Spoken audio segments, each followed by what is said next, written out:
It's noon and it's only 14 degrees, so I'm going to do a tea review. And today I'm reviewing Harney & Sons French Super Blue Lavender.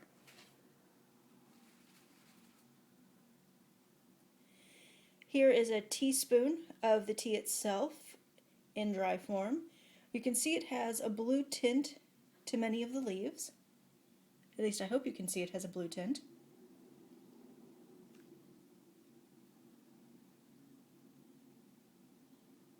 And it has a very strong lavender aroma.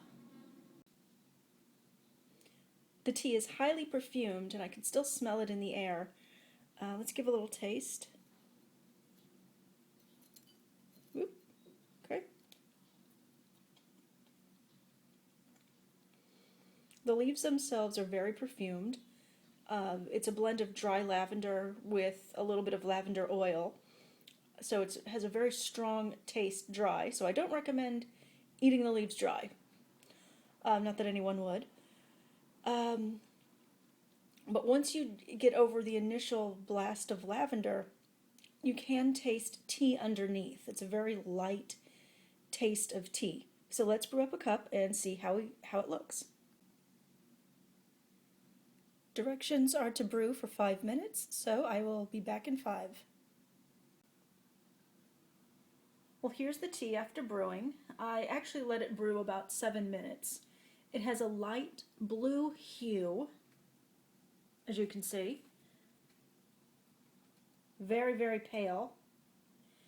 I've ordered this tea before, and generally it comes out darker, quite a bit darker. But this is the first time I've used it in a clear glass mug, so that could explain why. Generally I would drink this tea in a white mug with a white interior, so the blue had a greater depth to it. The light color now might actually be the norm. I'll have to brew a few more cups to see if anything changes. Now I don't have any sweetener, but let's take a taste. Lid. And here are the grounds, or the used tea leaves.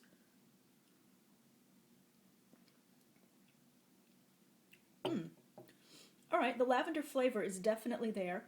The aroma of lavender is still very strong. I think for my next cup I may use a little bit more tea so I can get a slightly stronger flavor. But overall, I really like it. It's good on a nice cold afternoon. It's a very herbal tasting tea because it is all lavender leaves. There is no black tea, no green tea. There's a tea undertaste, but that might only be from the Harney & Sons process, because this is really just lavender leaves. You can't really see it, but these really are lavender leaves only. There's no real tea in the Super Blue Lavender, but it does taste like tea. It's very floral, so if you like a floral flavored tea, this will be right up your alley. Don't get this confused with herbal. It doesn't taste medicinal. It doesn't taste tart. It doesn't taste like a green tea or a white tea. This is floral. If you're familiar with rose teas or lilies or even a chamomile tea, it's in that family of flavors, but it's definitely lavender. You know what you're drinking. You know this is lavender. So overall, I give this a high rating. I'm not really doing ratings, but it's a tea I would purchase again. Though next time I think I will add slightly more tea to my brewing cup than I did here.